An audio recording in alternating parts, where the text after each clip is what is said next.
Youth Horizons residential program began accepting young men in 1996. It later became known as the Kinloch Price Boys Ranch. Here are just a few of their stories.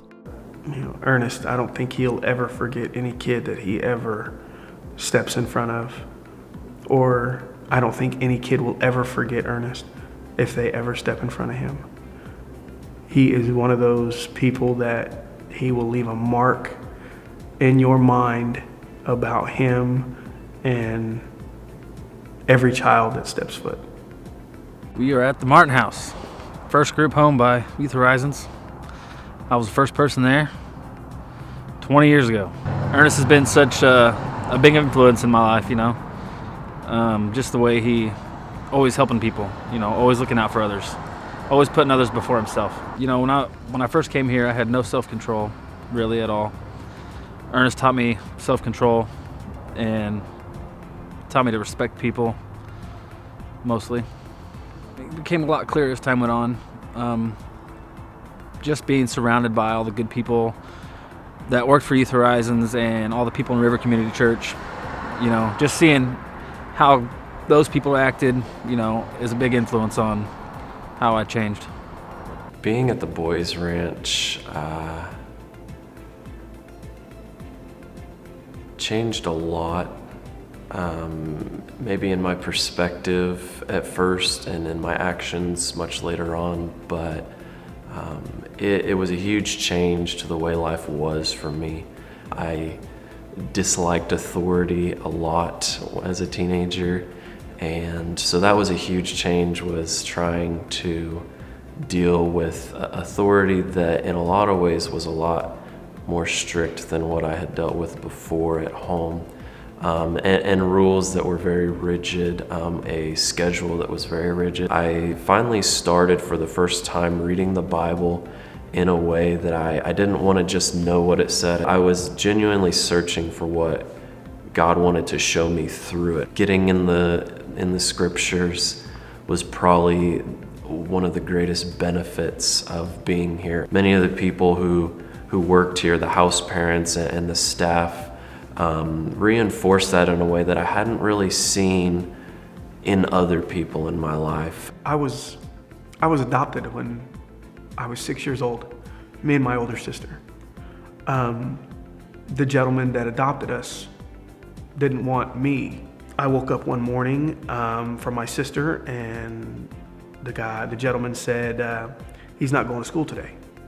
And 4.5 hours later, I was in Prairie View for evaluation. From there, it was group homes, really. Group homes, a foster home for almost a year. And I wound up at the Martin House after Youthville in Newton. You don't get compassion like you get from Ernest. Group homes, it's just a paycheck to some people. Caseworkers, it's a paycheck. Ernest, it's not a paycheck. It's a lifestyle. It's a door that he wants to open. The question is can you be smart enough and not be so stubborn to walk through it? And I didn't get that. I was too stubborn. I didn't get to walk through it. So my life turned out a lot different than most people's life. Ernest was there to give you a hug and comfort you when you needed it, versus anywhere else they'd get in trouble doing it. And a lot of kids needed that.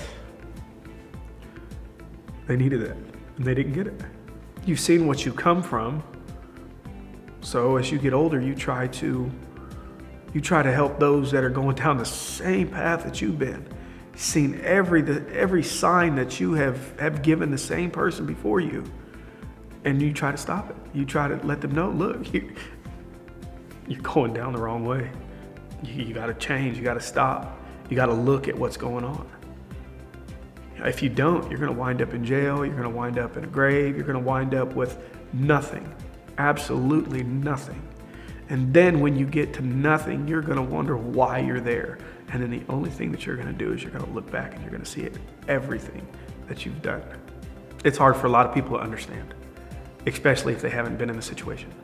But when you're a child, you run to your mom, you run to your dad, especially when you cry or when you're hurt or when your feelings are overwhelming you and you don't know what to do, you don't know what to say, so you act. You don't get that in the children's home. You don't get that in group homes.